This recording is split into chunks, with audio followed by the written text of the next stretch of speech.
Greetings, my friends. Welcome back. Your guiding light, Rush Limbaugh, America's real anchorman, a truth detector, the doctor of democracy, a general all-around good guy, a harmless, lovable little fuzzball, here executing assigned host duties flawlessly, zero mistakes.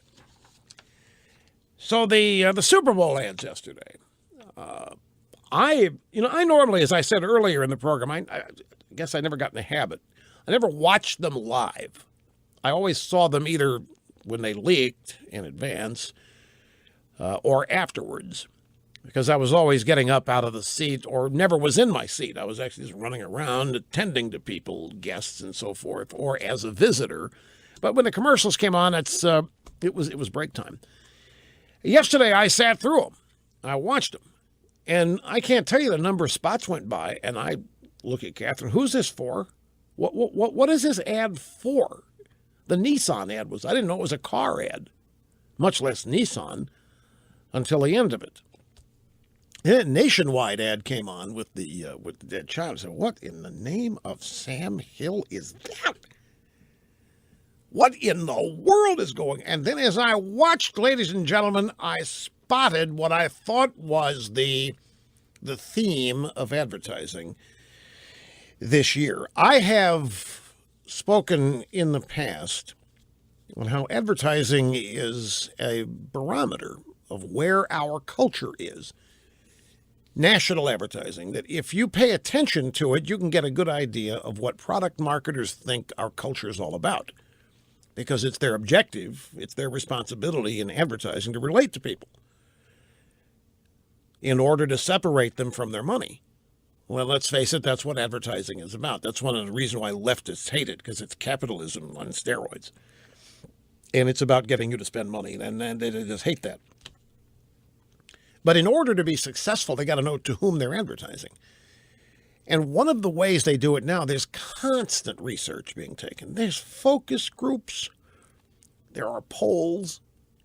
I mean, there's research out the wazoo, because all of this advertising costs so much that everybody's trying to get the biggest bang for the buck.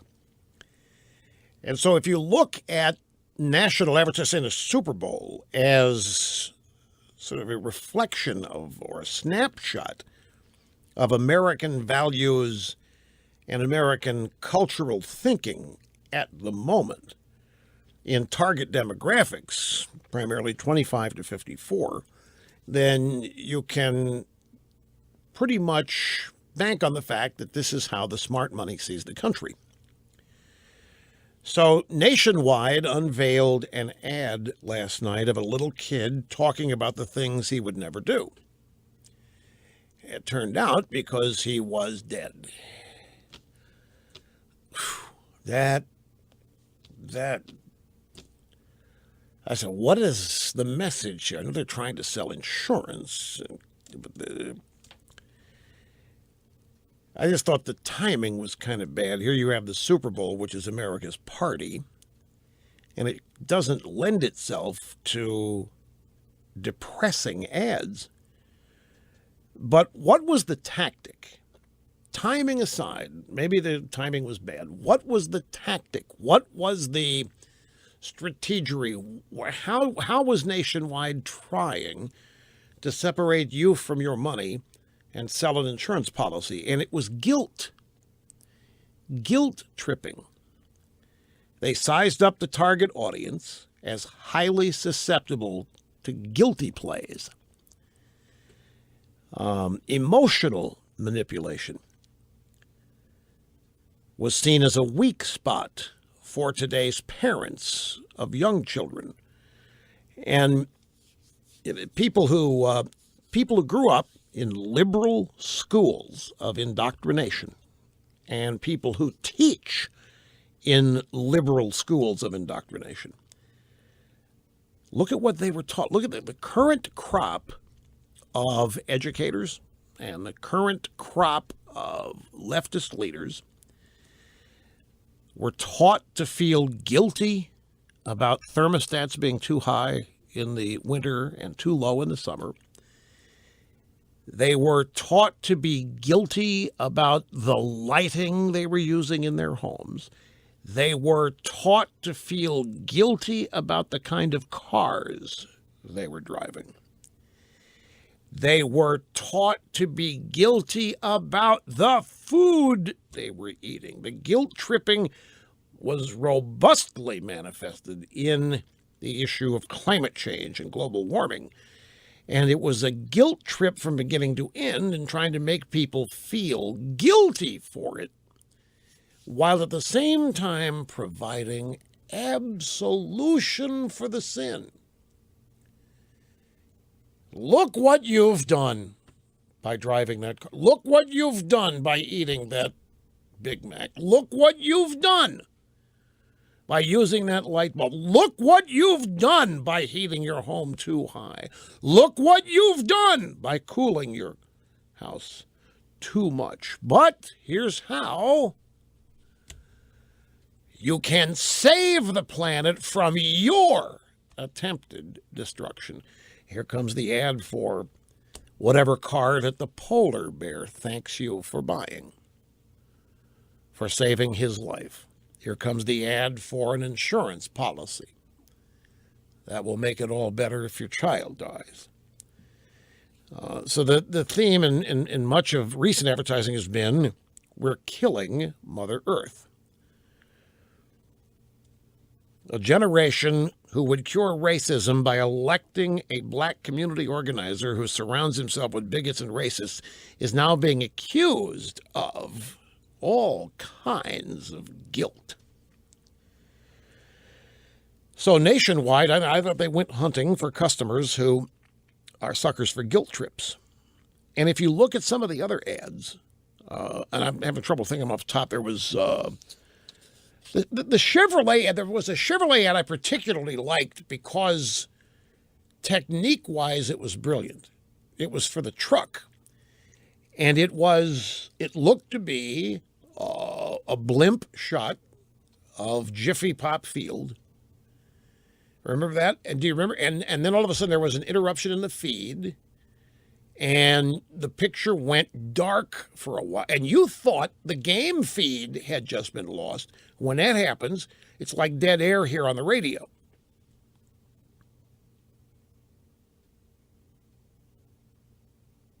See?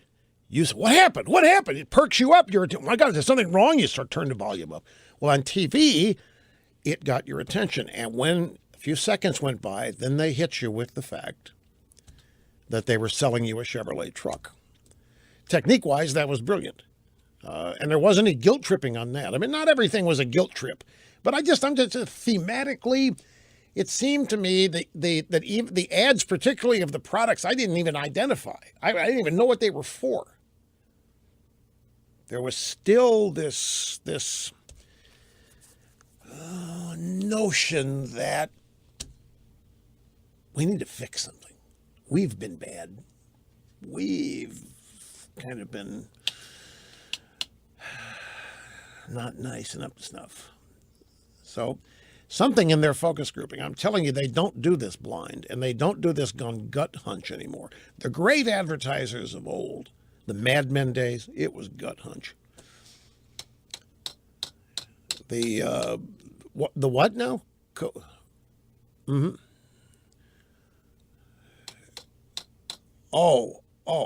Yeah, the McDonald ads. That.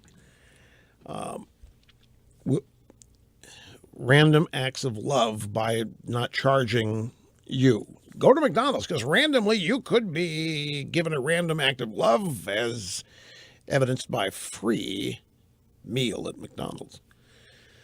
So it's highly emotional appeals.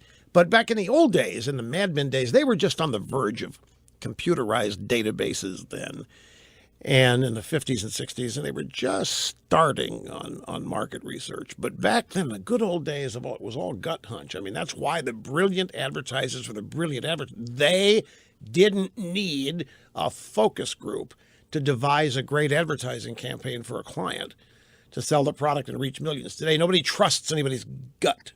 You've got to do the focus grouping. You've got to do the product research. You've got to do the data. You've got to do the interviews and all. So you can't take a chance. If this commercial is going to cost us what the Super Bowl commercial cost? I don't even know this year.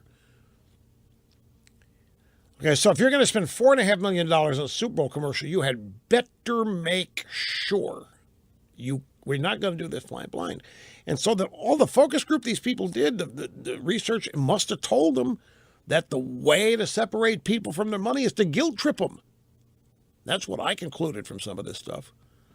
One of my all-time favorite products ran their first ever Super Bowl spot yesterday. Mophie. Mophie ran their first ever. Mophie's going gangbusters. They're the external battery pack and case for iPhones and what's the other brand? Samsung. That's right, Samsung. And some of the others.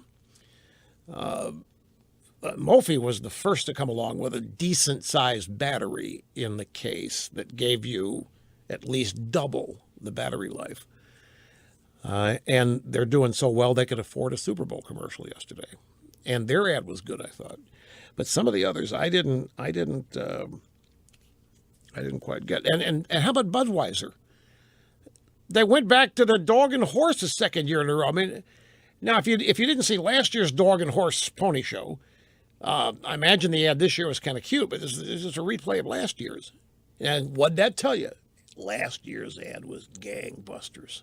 It was so good, why risk anything new? Let's just go back to tried and true.